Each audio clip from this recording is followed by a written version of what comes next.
you're tired of hearing the same old basic mindset and motivational fluff talk, you've come to the right show. Welcome to Project Me with Tiffany Carter, the podcast, where we dish on everything from managing that crazy brain of yours to manifesting abundance to my straightforward, actionable steps that will make you major money online. Now, I'm not your typical multimillionaire entrepreneur. It takes a small village to keep my anxiety and depression in check. I'm inherently disorganized with an intense obsession with office supplies. Your girl here is a digital marketing content expert who's generated over $200 million in sales. I promise by tuning in twice a week, you will get a much needed refreshing dose of truth, clarity, and cash making advice. Now let's get to it.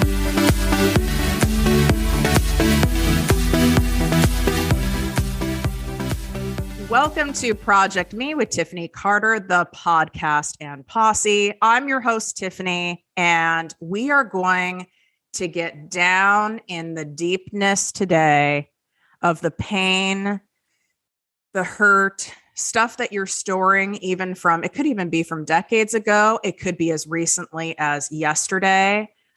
On when we grow, when we're working on ourselves, whether it's in your business, whether it's personal development, whether it's your health, just you're focused on being the best version of yourself and learning and expanding and stepping into who you really are and owning it. And you stop people pleasing as much.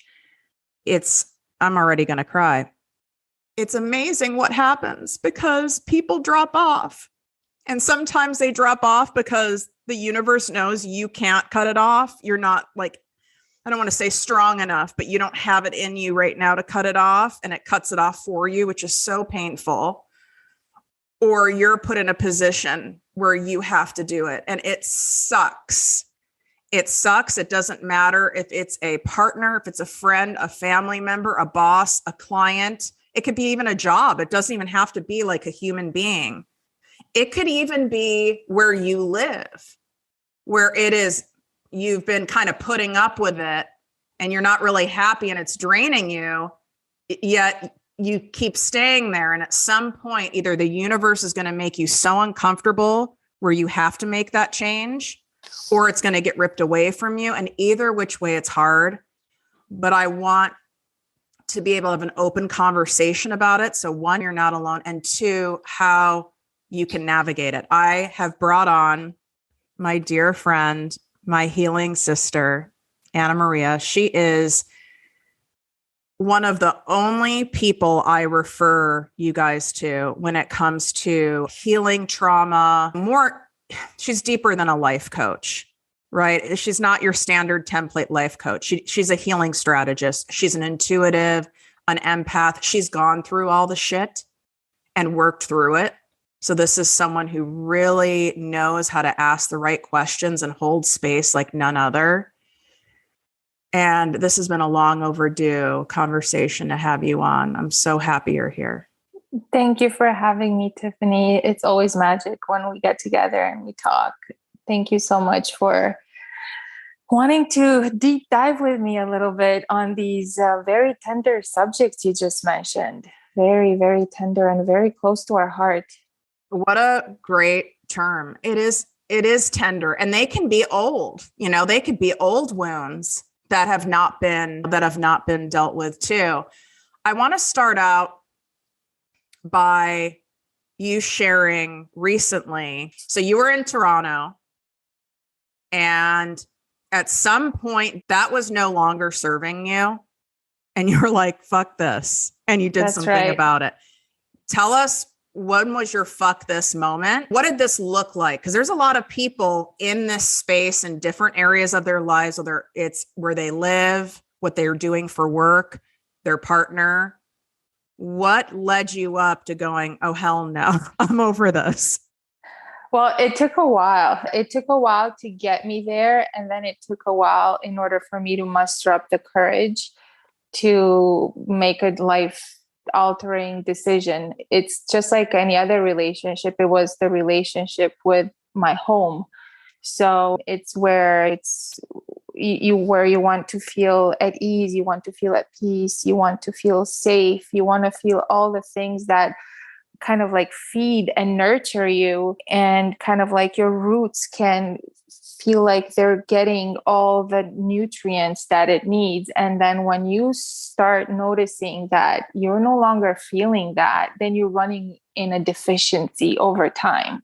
And then you have to overcompensate with other things, and then you exhaust those, and so on and so forth. So I loved where I was living, but I suffer with seasonal affective disorder. And I think I'm 40 years old now, but I think the older I've been getting, the worse it's been getting.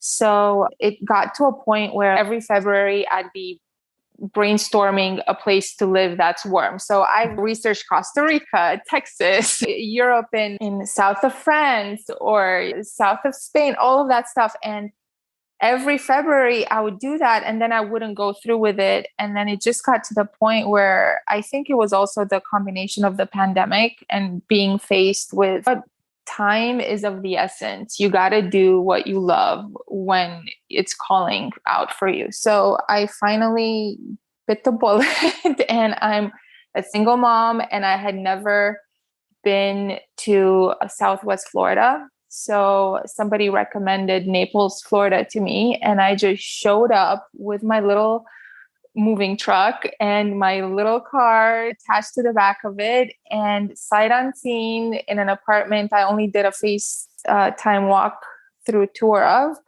and kind of put down roots again. I mean, that's wild. First of all, I didn't know that you drove. So you drove from Toronto to Southwest Florida. Okay, I didn't know that. What you had to be in enough discomfort for you to go, I will not settle for this anymore. I want something different, because that is absolutely scary. I mean, it's not, when I see people move or they do things and they have this solid partner in their lives, or they have a really strong, close family unit, or you had family maybe in Southwest Florida, it's not as scary. You have this support. You have like your blankie with you. Right.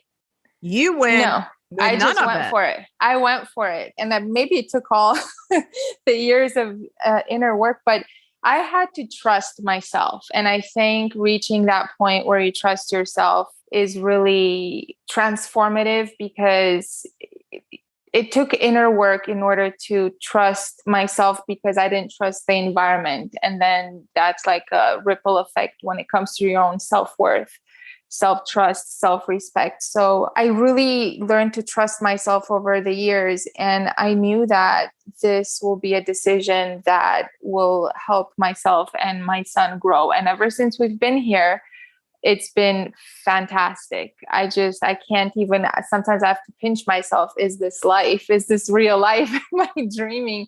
No, it's real. And it took a lot of courage, and it took a lot of, like I said, I'm either crazy or I'm courageous, or maybe I'm a little bit of both.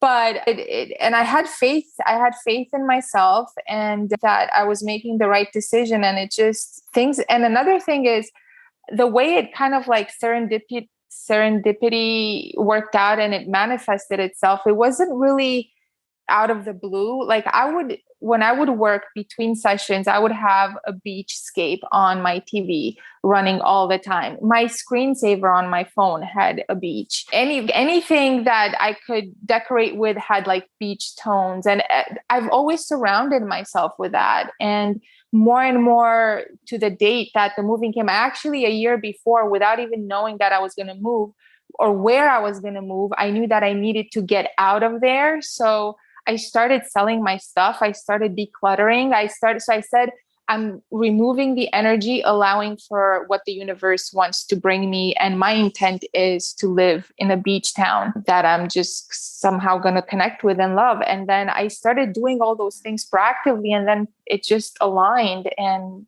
here I am. Why do you think it is that so many people are not satisfied with whatever it is, who they're with, who they're friends with, where they're living, what they do for work? They're not satisfied. They are experiencing pain from it, for sure. Health problems, depression, anxiety, yet they don't pull that trigger and they don't make that decision. Why do you think that is? I think it's fear, learned fear over the years. And I think that sometimes you're not satisfied because you maybe didn't, the decisions and the circumstances you're in, you didn't make those with your full self, with your full heart.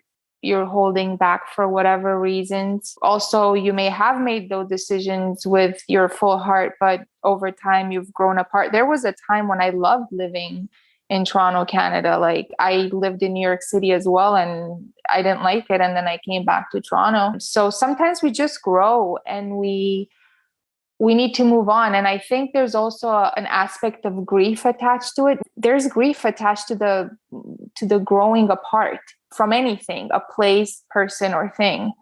And facing that grief could be very overwhelming along with everything else you have going on. Coming here, I've gained so much, but I also had to leave a lot behind. So I've left memories, I've left people I care about, places that, had brought me joy. I had to leave all those things behind. And I remember the first month I was here, I would walk around and everything looked picture perfect. I'm like, I can't believe I'm like living in this postcard. And yet I felt so sad. And then I was like, this is so bizarre. I feel really guilty. How could I feel sad and like weird living in paradise? And then it dawned on me one day that as I'm driving down the street, I have no memories on this street. There was nothing there. My essence, my being, myself, there was none of me in this place.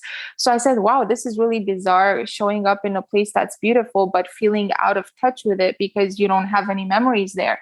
And that's when it crystallized within me the importance of having memories. And that's when I think I really realized that I did leave those things behind. But now it's time to make new memories. And then that's what I started to focus on. And now I feel connected and rooted in this place because I've made friends and memories and connections here. Now there's something that connects me to this place. And that takes time. I'm living in a new area. I didn't move states, but I might as well have moved states because it is a night and day different atmosphere, type of people, completely different. Living the beach life, which I relate to what you said. There's a loneliness because I do not know anyone here. And I feel like almost, I don't know if it's the older you get. I don't want to put it out in the universe. It's not as easy to make new friends or connections. I just think that as we grow as adults, when we've been burned enough times, people are a little more guarded, even if they're lovely. But we got to give ourselves time with any change. That doesn't mean you make that change, you quit that job, you leave that person, you move, you change your hair color, whatever it is. That doesn't mean all of a sudden you might have a moment where you have that initial excitement high, right? Yeah. I call it the freshie high, where you're like, oh my God, you're in like fantasy land. This is going to be incredible. And then it hits like Sunday night and you're alone in this beautiful place. You don't know anyone, you don't have roots, you're not settled, and it can be really lonely. Yeah. And then nothing is familiar. So I realized the value of familiarity.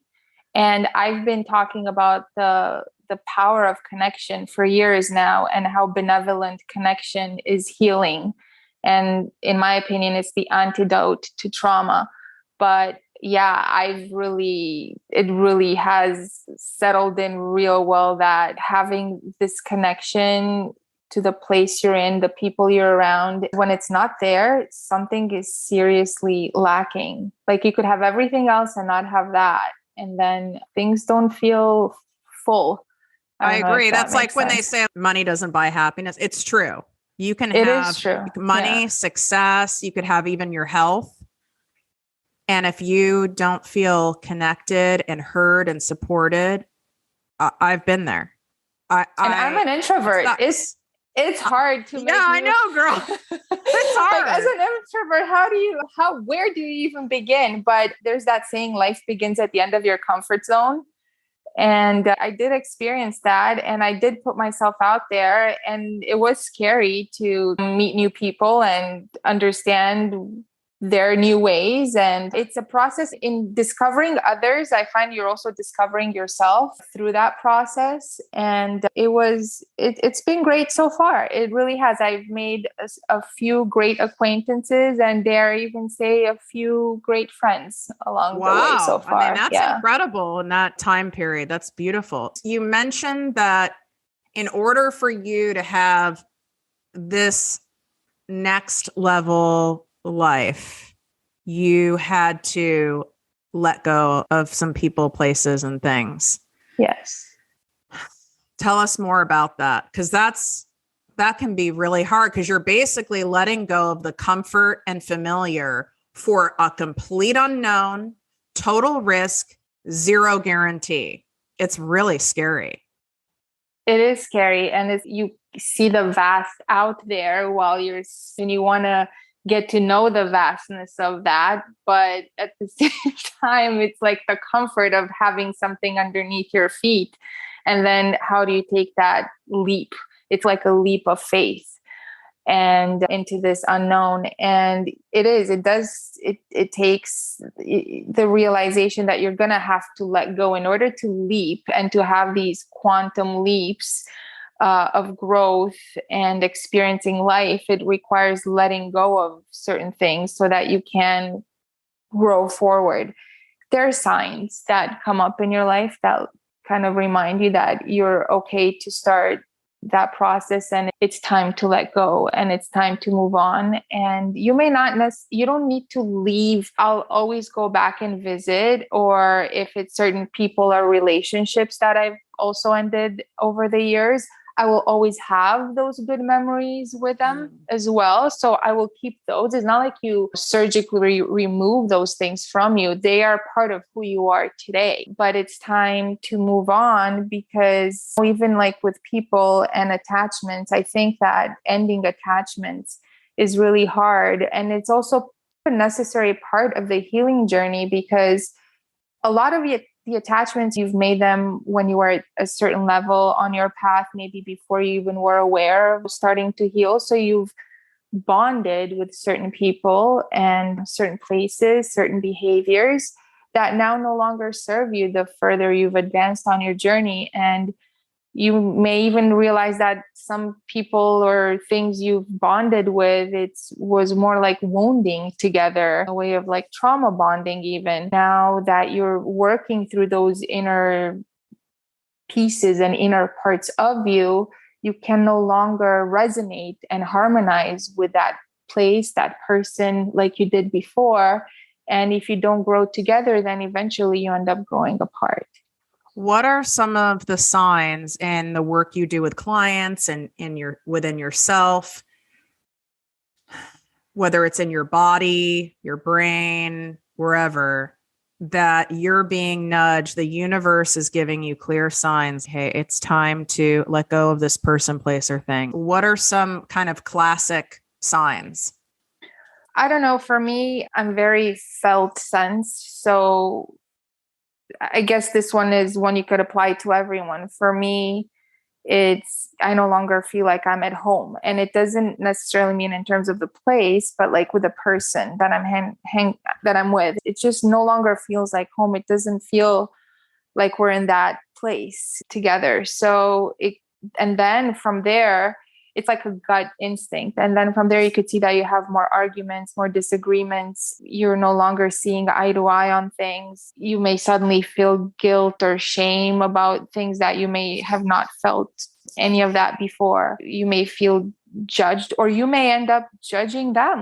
It just it's incompatible. It's irreconcilable differences. Oh, yeah. It honestly does feel like that. And I think that that's kind of like, in a way, the healthiest way to put it, because it's kind of like you agree to disagree and then you move on. You agree that this isn't serving me anymore and then you move on. But then those differences to come to that level of acceptance of agreeing to disagree sometimes and move on from it, it takes conflict. And then that conflict becomes laced with fear of who am I without this person in my life? That's another thing. do you see a future without this person in your life? How does that future look like? There's so many things. And then I think that sometimes you may even fantasize. I've been there, especially like in intimate relationships. I would realize that something's really wrong when I'm fantasizing of a future without them in it. And how my life would be, or how this vacation would be if I wouldn't be there with them. Or, oh my gosh, I wish I could do this, but I can't because they're not okay with it. So I think when you stop living parts of yourself to satisfy the other person, you're no longer living in authentic alignment with who you truly are and who you're growing into. Eventually that comes out as symptoms either in your health or in the relationship, with arguments, conflicts, and destructive interaction, no longer constructive interaction. What a great term, destructive interaction. Yet we hold on. And I say we, I'm including myself, obviously, here. We hold on. I know you guys know there's someone that's in your head right now, guaranteed. It could be a boss, a job, a friend. It could be a family member. It could be your partner. It could be whatever. There's someone that you need to let go of. We do know at a certain point, we know, yet a lot of times we end up clenching on tighter. But then if you notice you're bleeding, there comes a time when you have to be like, clenching on is hurting me more than letting go is. If in your clench, metaphorically speaking, you start bleeding, then you got to learn to like let go. Otherwise, you're basically slowly killing your spirit, your joy, your happiness. It is so hurtful, girl. Like, it is so fucking hurtful when you're growing and you're going after new things and you're bettering yourself and you're healing, and you have these people who've been in your life that, whether it's behaviorally or they verbally might say it, or it's just like their attitude or dismissiveness, or they try to sabotage you, or there's jealousy, where they almost hate you for it. It's heartbreaking. It is heartbreaking, where it's like, why would you, if you love me, why would you resent me getting happier, me being freer, me being healthier, me being lighter? Why would you not embrace and want that for me? It's so hurtful.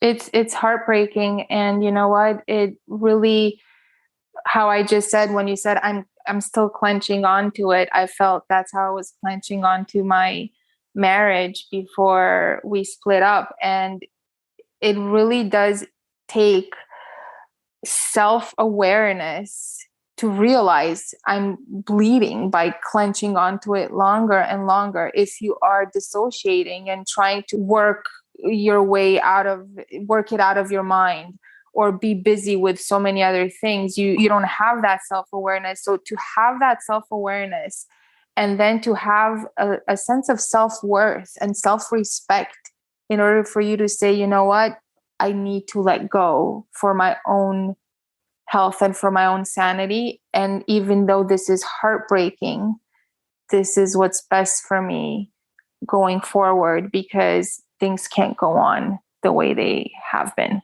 We can sit there and point the finger. Well, they're not going to therapy, and they're not following through with this, and they're being toxic, and da da da da da. And I'm not saying that stuff isn't true. There's two sides, but the only thing we can control is ourselves, and we're the ones who are fucking still holding on. Or they could be going to therapy and doing the things, and it's just no longer. When they say a relationship is there for a reason, a season, or a lifetime, it really is true. And I think that practicing a little bit of that non-attachment, like so ingrained and so like leeching on to these outcomes that we kind of work out in our head, practicing that gives us a little bit of space between us and the person or the situation, so that we can observe and realize, hang on a second, this isn't serving me. And also, I bet you, because it's not serving you, it's also really not serving them either. So they deserve to be with someone who they're harmonizing with as much as they'd like to harmonize with them. And if that's not there anymore, that chemistry is gone. And the best thing would be to be able to work through it. Like I said, maybe both parties could get help and try to work it out. But then if in the end you're still holding each other back, then it's a no-win for everyone involved. That's what happened with Mike. And I'm not sitting here. Mike's a wonderful person. That made it harder. Yeah. I mean, he's generous and kind and safe and patient and loving and honest. I mean, this man would just honest, a good, solid man wasn't willing to do any inner work or personal development work. And at a certain point, you're going to grow apart. As I continue to do that work, and I will for the rest of my life, how wouldn't you grow apart from someone who's not doing that? Right. And then like I said, you don't want to be wounding together. That's not the way you want to be. You want to be growing together. And part of this healing journey, there is a period of loneliness that's on the path. Oh my God. Yeah. Whatever word is even more intense than loneliness. I don't know what word that is. It's that. Well, actually, no, let me rephrase that. I think there's a period of solitude, but it's not necessarily loneliness, and we may confuse the two emotionally because our emotions get mixed up in it if you go through a phase of solitude. That's why it's important for us to, despite the hardship of doing so, still continuing to put ourselves out there and trust in the universe, in God, in whatever it is that you believe in, and still keep yourself open to making new connections. And it's important to find that tribe. Finding your tribe is so important, in my opinion, connection, because trauma happens in relationship. My belief is that healing happens in a benevolent relationship. So connection is quite essential in this alchemy of healing our heart and be able to integrate these parts of us that have been hurt and move on forward. Yeah, because otherwise we feel so alone and we're isolated in our stuff. And really, healing, as you always say, healing can't happen alone. It's not safe, it's dangerous, and it doesn't work. Before starting on this journey with a breakdown like 8 years ago, I was reading all these self-help books, doing all the things on my own, trying to figure it out, and then landing in the ER with my adrenal crisis and my breakdown made me reach out for help. And ironically, it was then when I had to reach out for help that I actually really for real started healing. Doing it on my own didn't get, if anything, it's really tough to say because you're trying to do these things and there's all these methods and steps that you're trying to follow. And then if it doesn't work out for you as you assume it will, it's almost re-triggering because you feel like you're failing again. So it's like re-triggering part of that failure and fear of screwing up. Yeah, I'm like, I can't do this. See, it's hopeless. There's no hope. Yeah. Yeah, it's like that self-fulfilling prophecy. Maybe the reason you're hearing this episode today is to lean into help. And sometimes that help looks like you are paying for the help.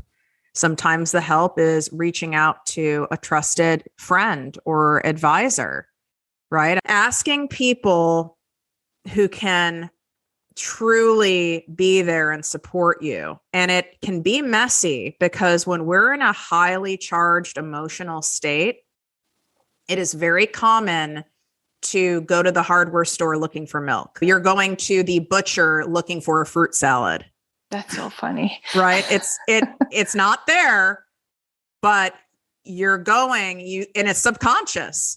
I still do it. I don't always catch myself where I will go to people who don't have the capacity or the capability, or maybe the awareness, or maybe even the personality to support me in that moment in my life.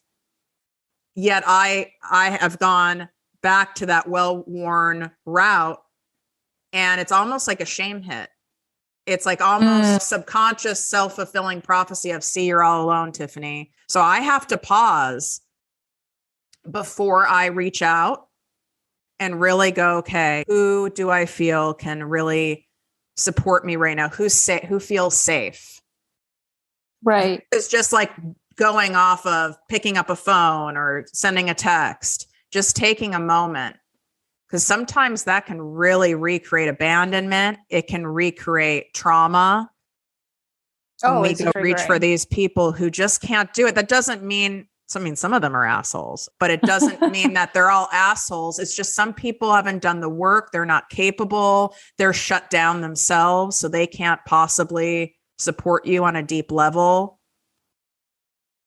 Make sure that you're not just falling for someone's words and like fancy marketing and the fantasy channel, and you're really intuitively going, how do I feel watching this person? How do I feel listening to Tiffany and Anna right now on the show? Do I feel like these are grounded, honest, humble, open, wise women? Do I feel safe? Do I resonate? Instead of just going for that instant gratification hit. Yeah. And I have to say, I sometimes refer to myself as a wounded healer. And I think that really puts someone that I speak to, a client, at ease, because they know I've been through it. Sometimes I wonder why we have moments where we ask ourselves, why did I go through all this? Like every nuance of every possibility. But then I realize why, because it helps me understand and relate when somebody has gone through something almost similar. And it really, I think that when you get that point of despair in someone because you've been through it yourself, there's kind of like a relationship that instantly builds between the two parties. And it's because there's a certain trust that automatically, you've been there, you know what I'm talking about. And being understood and seen is so important. So that's why I came up with this concept of co-help, and I call it co-help. And it's just a fancy word that I came up with, but it's essentially better self-help by going deeper and addressing these deeper experiences that we've gone through that you could only kind of bring to the surface when you're in somebody else's presence, where you were offered empathy, compassion, respect, and honesty, really. Yeah, no, and without any judgment. You guys, this is how Anna and I met, is from both of us, our entire basically like nervous system, adrenal system shut down. But both of us had to reach out for help for us to have met. Mm-hmm. And to your point, that's why you and I bonded, because we had that like understanding of one another, what we're going through. We're both empaths. I'm telling you, that's what one of the main things that helped me heal was finding, even if it was only 3 or 4 people, but finding just a small handful of people who really fucking got it. That helped heal my adrenals too. I think there's, let's call it a trauma response, where we have this tendency to defend our point and over explain ourselves because we felt so misunderstood or not heard, not validated growing up with adverse childhood experiences. And this always explaining yourself and trying to overcompensate in a way for not being seen in ways that are taxing to us. And I think that when you meet with someone who gets it, who's been there themselves, that edge is just taken, it melts away, because you don't have to explain yourself. You don't have to defend yourself or why you think and why you feel the way you feel, because they get it. They've been there. And then you are able to bond in that wisdom of experience.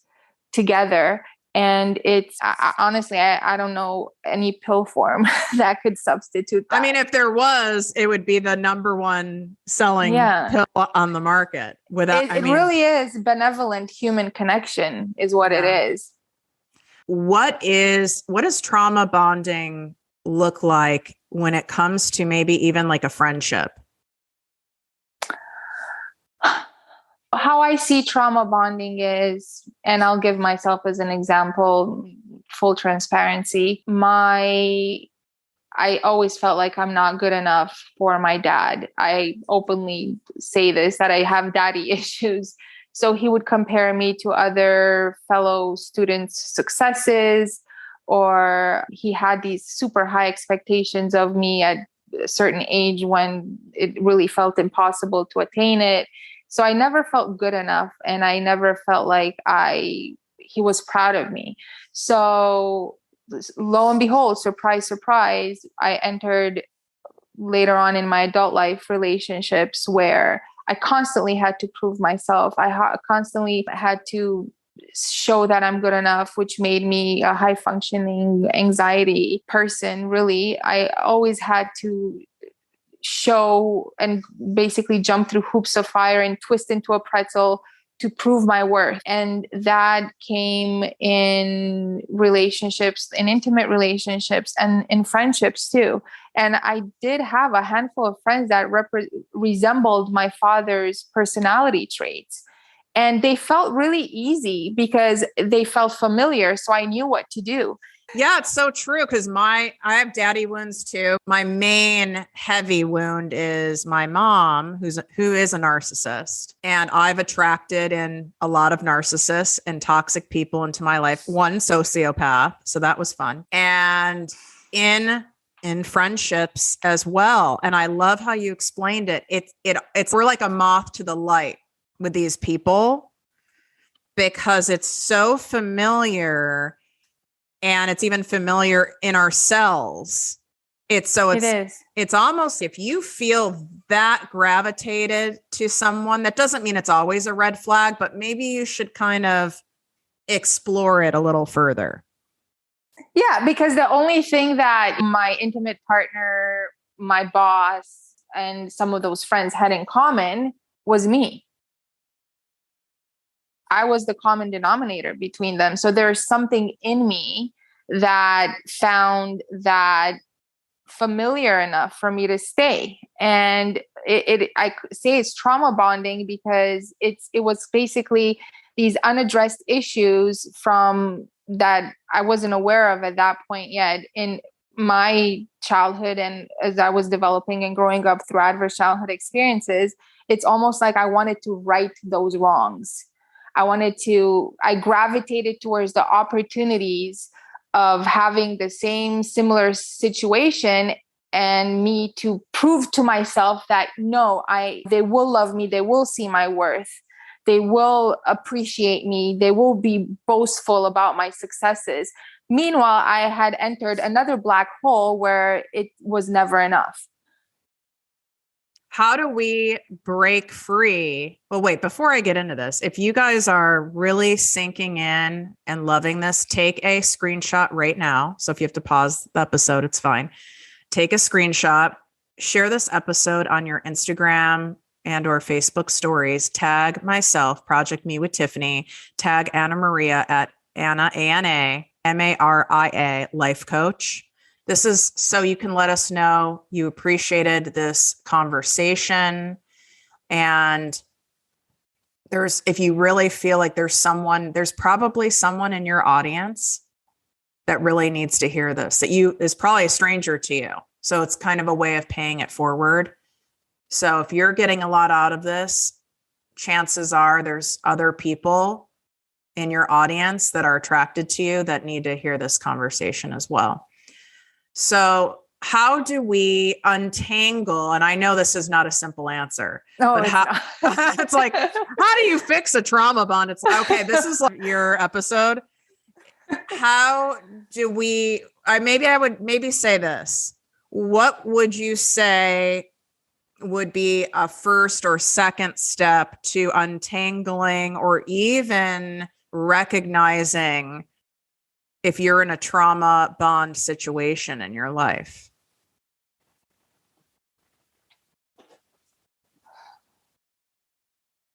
Well, I'm also thinking about this. I also want to put out there that if you do reflect on this and any of this does sound true, I don't want you, the ones listening, to feel overwhelmed by what you realize, because I know it is a very scary and overwhelming place when the awareness comes to you. So if you do feel that this resonates with you, just know that you're not alone and that there is help out there. And it's not the end.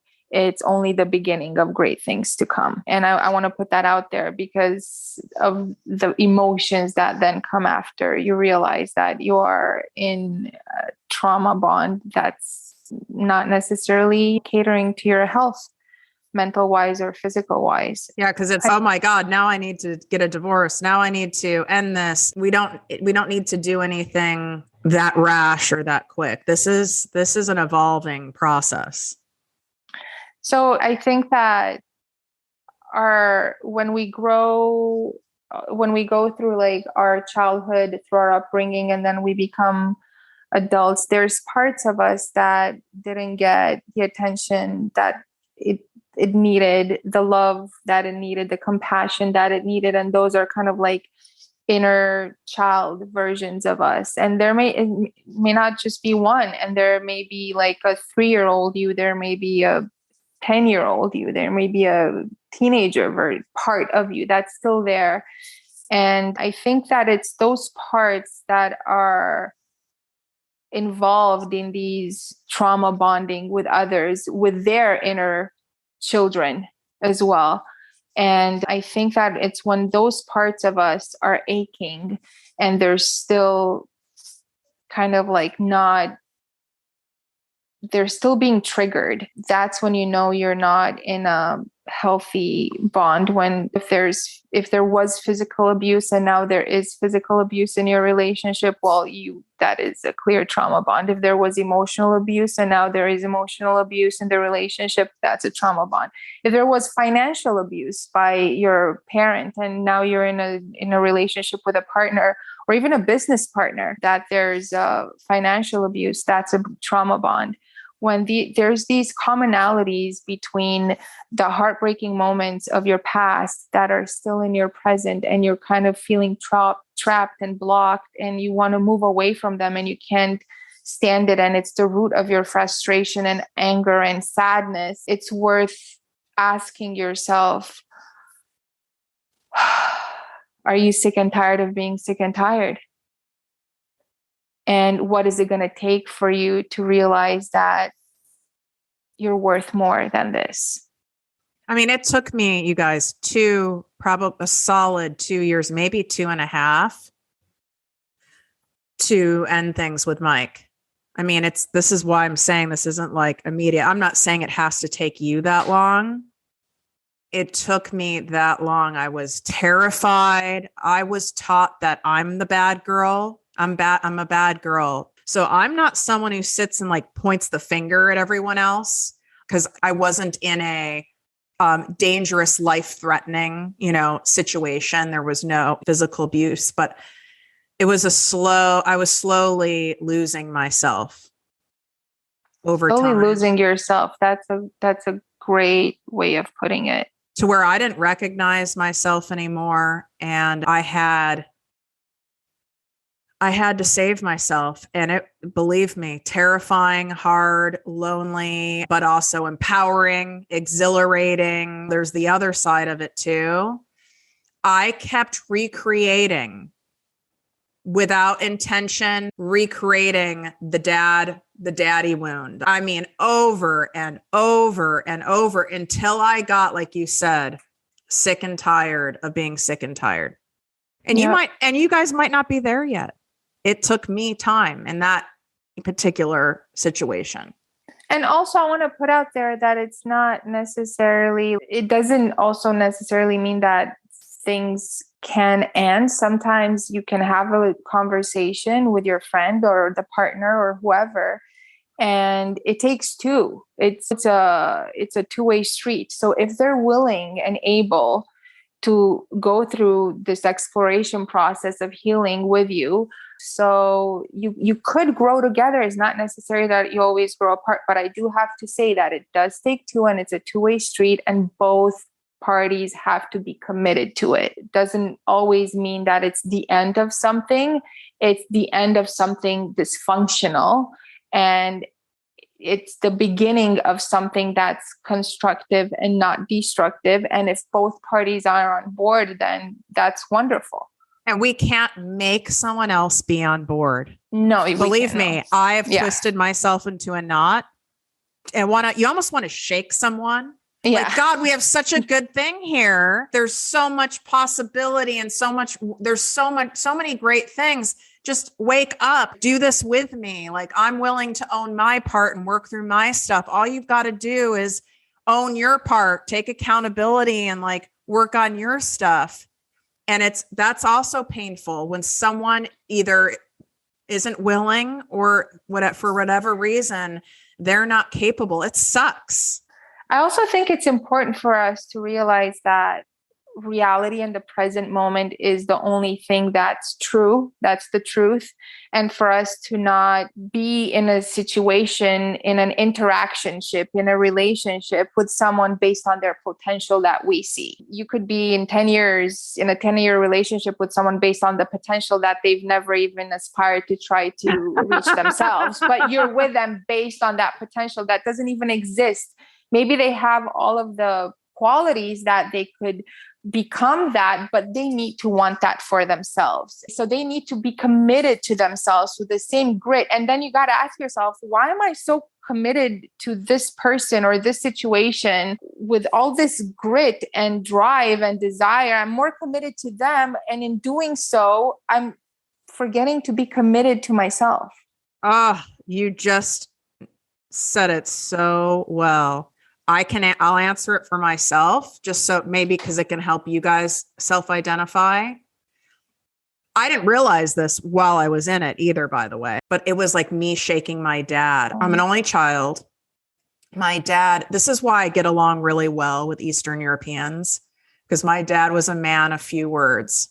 You know, there was like the stoicness, and you say this because I'm from Romania. Yes. And there's a bluntness, and I love it. And I love that.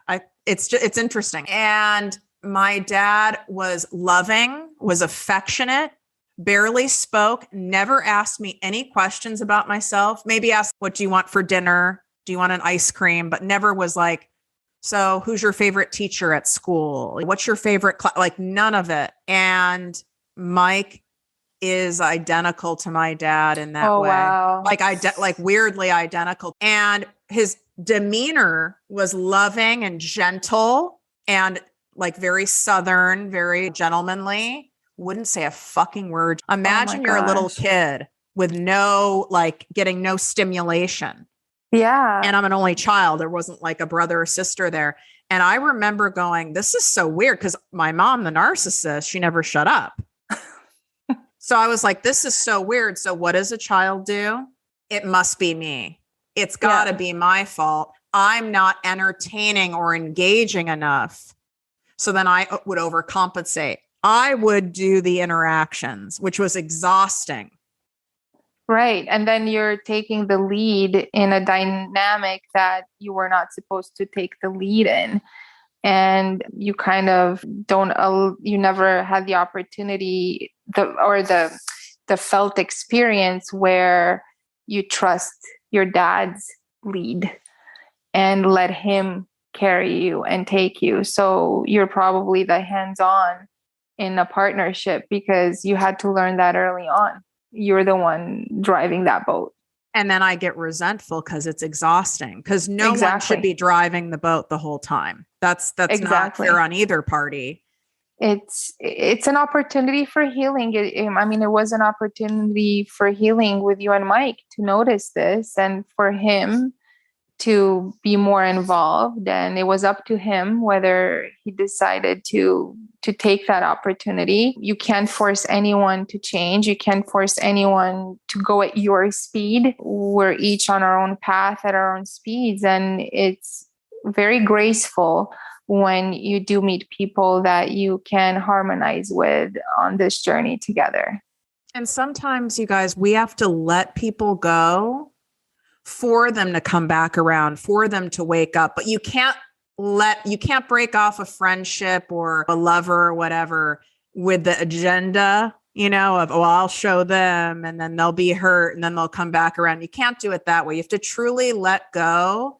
And sometimes these people do come back around and do the work. Sometimes that's what wakes them up. And you may not want them anymore because you've moved on. I've had someone come back after 18 years. Holy shit. 18 years. They said exactly the things I would have killed to hear them say. And I just couldn't believe it. I couldn't believe my ears. I couldn't believe that they're saying it. And it was almost a second heartbreak because I couldn't meet them there anymore. I'm no longer that person. So sometimes timing is also important. And you know what? I think that these are hard, difficult moments, but it's important to tread them with compassion and patience for ourselves. In these moments, you can spiral into despair so quickly. And it's really essential. That's why I say ask for help. It's really essential to know that you don't have to spiral there. You're not going into a black hole. It's just, this is the way life is. And these are people, relationships, and we're just navigating life in all its beauty and all its tragedy and all its sorrow and all its love. It all is this mashup of experiences, and it really is, it's grand that way. It really is. There's a gift in everything, even though it may not appear in that moment. And I say that with a lot of love because there's been moments when I'm like kicking and screaming and I'm like, there's no fucking gift here. What the hell is this? All this. No, but in retrospect, you learn to do better. At least you learn to do better. And you learn that in the end, going through the hardships, it makes you more resilient and flexible. You guys, don't attempt this stuff alone. You can see why she is one of very few people that I refer my clients and those of you who I'm humble that you trust me in my opinion. And I think you can see why. I know right now you do have some spots open for your private coaching. Is the best way for them to go to your website, or do we want them to go to your Instagram? Either way, they could go to my Instagram and DM me, or they could go on my website or send me an email. It's both of them are annamarialifecoach.com, or you can swipe up and those links will be in the show notes. And what's so beautiful about you, I do the same thing. We just help people with different stuff, but we both will tell you if this is not a good fit, because we don't want to work with someone where we don't feel we're the best person or it's the best timing. It's not, oh, let's just take whomever just for the money, because that ends up backfiring for us both. So when you reach out to her, if you're not sure if this is like the right exact thing you need right now, you'll let them know with like gentleness and love either way. Yeah. And I usually, that's why I book a discovery, just so that I can know what they need help with, what their goals are, and they can meet me and see if I could help in any way. My goal with everyone is I want them to be better and to find help. I want less suffering and more thriving, really. I love you so much. Thank you for sharing your wisdom and your heart with us today. I mean, love you too. I don't know who isn't feeling, just even though we touched on some heavy stuff, you've got to be feeling a little more grounded right now by listening to this conversation. I know I do. Hopefully. And also that, you know what, you're not alone. I always say that you're not alone anymore, and hand in hand, we got this.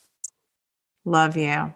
All right. Bye, guys. Wishing you great health, wealth, and worth as always. Bye. If you enjoyed this podcast, please write a 5-star review on iTunes. Not only will this make me super happy, but it will allow more listeners to find our special show. Simply help me help others.